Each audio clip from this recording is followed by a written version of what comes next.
Natural star Nani హీరోగా నటించిన latest చిత్రం హిట్ 3. ఇది నిన్ననే ప్రపంచవ్యాప్తంగా భారీ అంచనాల నడుమ విడుదలై మొదటి ఆట నుండే బ్లాక్ బస్టర్ హిట్ టాక్ని సొంతం చేసుకున్న సంగతి తెలిసిందే. టాక్కి తగ్గట్టుగానే ఈ సినిమాకు అనకాపల్లి నుండి అమెరికా వరకు కళ్ళు చెదిరిపోయే రేంజ్ ఓపెనింగ్స్ అయితే వచ్చాయి. నాని కెరీర్లో బెస్ట్ ఓపెనింగ్ని సొంతం చేసుకున్న సినిమా దసరా.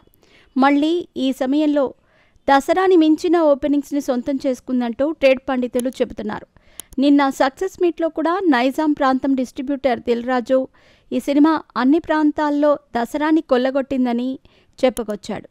ఎవరూ ఊహించని విధంగా ఈ చిత్రానికి మొదటి రోజు ఏకంగా 38 కోట్ల రూపాయల గ్రాస్ వసూళ్లు వచ్చాయని అంటున్నారు ట్రేడ్ పండితులు. యంగ్ జనరేషన్ హీరోలలో ఇది ఆల్ టైమ్ ఇండస్ట్రీ రికార్డ్ అని అంటున్నారు. కేవలం ఒక్క నైజాం ప్రాంతం నుండే ఈ చిత్రానికి మొదటి రోజు 4,30,00,000 రూపాయల షేర్ వసూళ్లు వచ్చాయి. నాని గత చిత్రాలకు మొదటి రోజు 2 తెలుగు రాష్ట్రాలకు కలిపి వచ్చే వసూళ్లు ఇవి.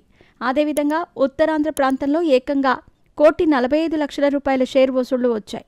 కేవలం ఈ 2 ప్రాంతాల నుండే ఈ చిత్రానికి 5.75 కోట్ల రూపాయల షేర్ వసూళ్లు వచ్చాయి.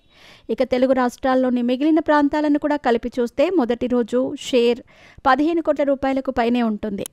నాని దసరా చిత్రానికి తెలుగు రాష్ట్రాల్లో 14 కోట్ల రూపాయలకు పైగా షేర్ వసూళ్లు వచ్చాయి. ఈ చిత్రానికి 1 కోటి అదనంగా రావటం విశేషం. ఇక ఓవర్సీస్లోని నార్త్ అమెరికా ప్రీమియర్ షో నుంచి ఏకంగా $8,68,000 గ్రాస్ వసూళ్లు వచ్చాయి. చాలామంది స్టార్ హీరోలకు కూడా ఈ రేంజ్ గ్రాస్ వసూళ్లు రాలేదు.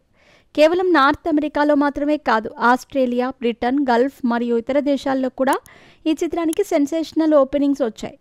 ఓవరాల్గా ప్రపంచవ్యాప్తంగా 25 కోట్ల రూపాయలకు పైగా షేర్ వసూళ్లు, 38 కోట్ల రూపాయలకు పైగా గ్రాస్ వసూళ్లు ఈ చిత్రానికి వచ్చాయి. కేవలం వీకెండ్తోనే బ్రేక్ ఈవెన్ అయ్యే అవకాశాలు ఈ సినిమాకు ఎక్కువగా ఉన్నాయి.